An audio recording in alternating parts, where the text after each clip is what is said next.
Hvaljen Isus i Marija. Kako bi se što bolje pripremili za sakrament svete ispovjedi, kroz ovu korizmu molit ćemo devetnicu meditacijom o ranama koje smo zadali svojim bližnjima kroz Isusovu muku na Kalvariji i molit ćemo za iscijeljenje tih rana. Sve što nam Duh Sveti otkrije kroz ovu devetnicu zapisivat ćemo na papir i sa sobom ga ponijeti na uskršnju ispovjed. U ime Otca i Sina i Duha Svetoga. Amen. Molitva Duhu Svetom. Duše sveti, ti si Bog. Slavim te jer si svet i zahvaljujem ti što si prisutan u mom srcu. Hvala ti što djeluješ u mom životu. Vodio si me k spasenju, obnovio si moj mrtvi duh, te otvorio moje oči da vidim istinu. Hvala ti. Pomogni mi da te jasnije vidim, te prepoznam tvoje kretanje u mom životu. Učini me osjetljivijim na tebe kako bi te mogao prisnije slijediti. Znam da sam još uvijek sebičan i sklon pobuni. Molim te da mi pomogneš kako bi ti bio poslušan, te nastavio prepoznavati tvoje vodstvo. Trebam te. Duše sveti, molim te za pomoć i utjehu danas.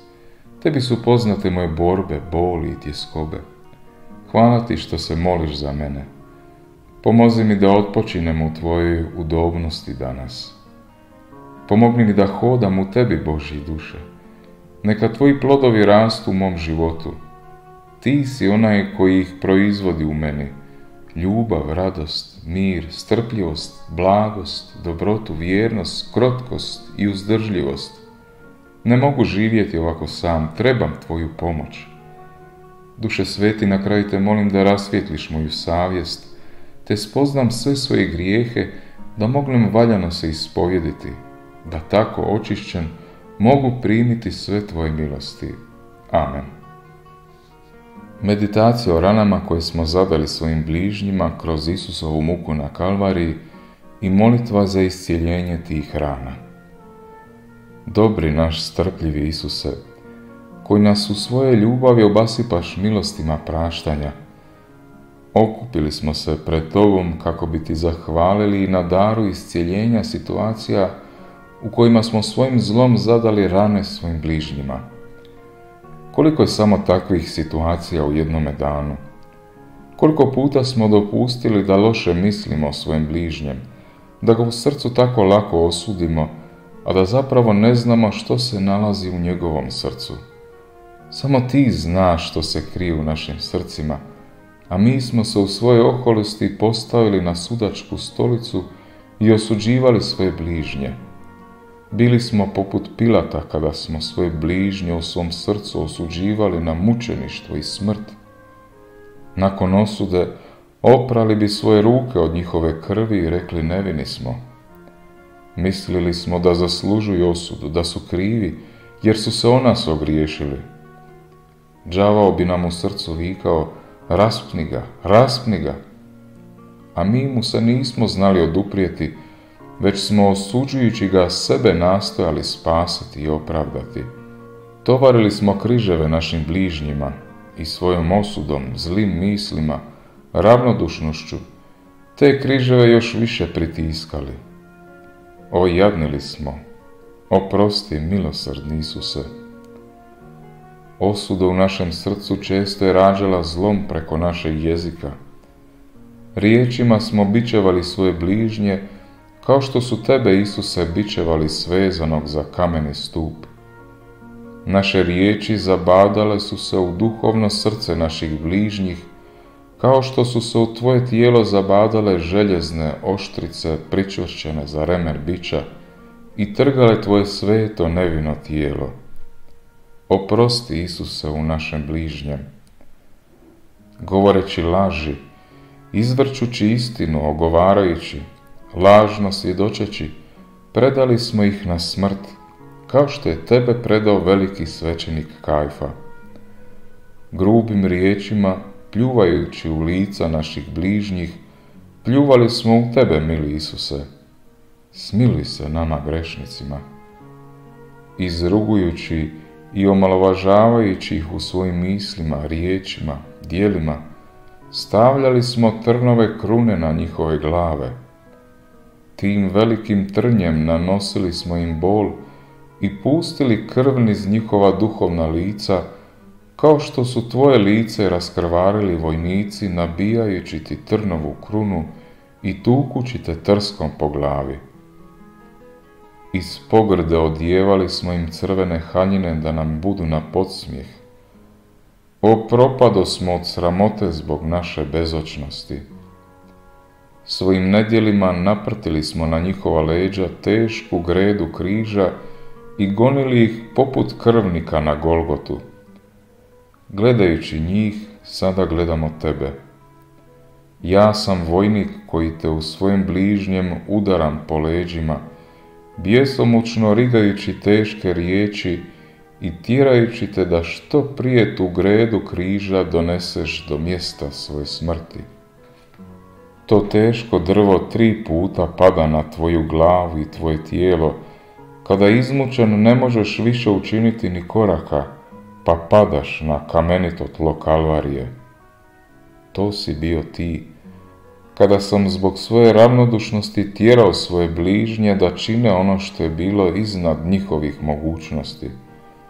Smiluj se, Isuse, kralju milosrđa. Došavši na Golgotu, skinio sam te do gola u svojem bližnjem, kao da mi sve ovo do sada nije bilo dosta. Želio sam, otkrivajući i one najintimnije tajne, od njega, od tebe učiniti ruglo, kako te više nitko ne bi poželio, kako bi od mojeg bližnjeg svi odvraćali svoj pogled i svoju blizinu. U svom bijesu uzeo sam čavao i zabio ga teškim maljem u tvoj dlan, onda kada sam na svojeg bližnjeg podigao svoju ruku. Drugu ruku privezao sam ti konopom, uprtivši svu svoju snagu i stezao sam je, ne bi li je navukao na mjesto gdje ću zabiti drugi čavao.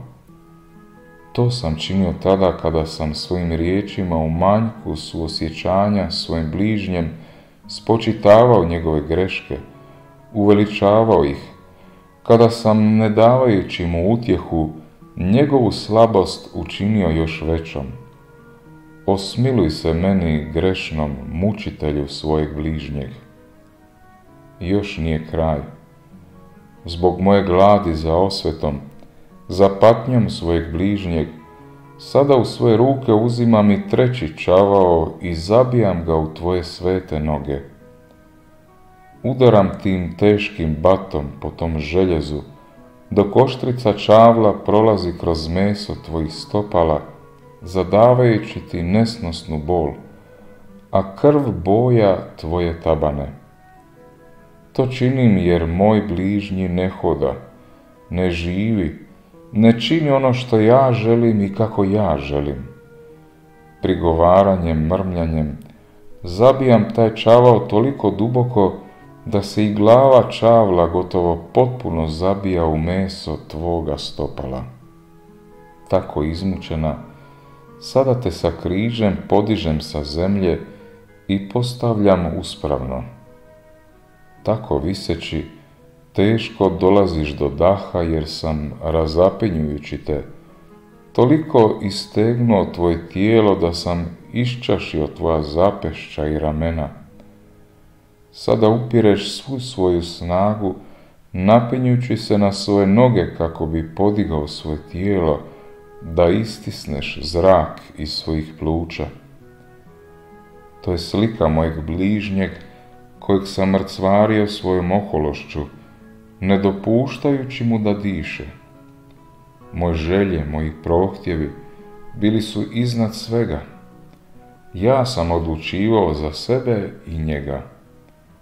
Moji planovi morali su se ostvariti, pa makar to uništilo cijeli njegov život i sve njegovo.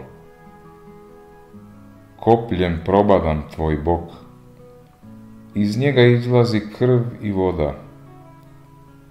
Morao sam biti siguran da je moj bližnji za mene, u mom životu mrtav, da ne postoji više. Nisam ga više vidio, ni njega, ni njegove potrebe. Ubio sam ga svojim neoprostom, Zabio sam koplje u njegovo srce kada sam mu kazao: nikada ti to neću oprostiti, nikada zaboraviti. Skinuo sam ga s križa, položio u grob i na njega navalio teški kamen, misleći da je s njim gotovo. Ali nije. Ti si treći dan, Isuse, uskrsnuo. Daj da za mene mojim oprostom uskrsne i moj bližnji. Sada te molim, Isuse, dođi u ove situacije kada smo u svom životu naše bližnje vodili mučenjem do smrti na križu. Sada te molim, Isuse, dođi u sve situacije kada smo u svom životu naše bližnje vodili mučenjem do smrti na križu. Dođi, budi s nama u tim našim padovima. U svaki taj pad, u svaku ranu koju je on izazvao našem bratu ili sestri, sada donesi onu ljubav kojom si ti nosio svoj križ na Golgotu da nas otkupiš. Sada u svom srcu uzimamo svu ljubav koju prema njima imamo. Ti je, Isuse, odnesi njima. Nadopuni je svojom savršenom ljubavlju i zagrli ih. Neka u tvom zagrljaju sada nestane svaka zla posljedica našega grijeha. Neka sve njihove rane sada u tom svetom zagrljaju zacijele. Naša ljubav, usavršena u tvojoj ljubavi, neka učini da se u njihov život sada vrati radost koju smo i mi zbog svojih slabosti oduzeli. Njihova radost neka bude danas i naša radost, okupana tvojim nasmiješenim licem zbog toga što se ovdje sada događa spasenje i kraljevstvo Božje u sili i snazi Duha Svetoga, u zajedništvu s tvojim i našim nebeskim Ocem. Amen. Molitva pokajanja. Gospodine Isuse, evo nas pred tobom u pokajanju skrušena srca. Sami sebi smo tajna, ali ti nas proničeš do srži, do naših najvećih dubina i vidiš ono što je i nama skriveno.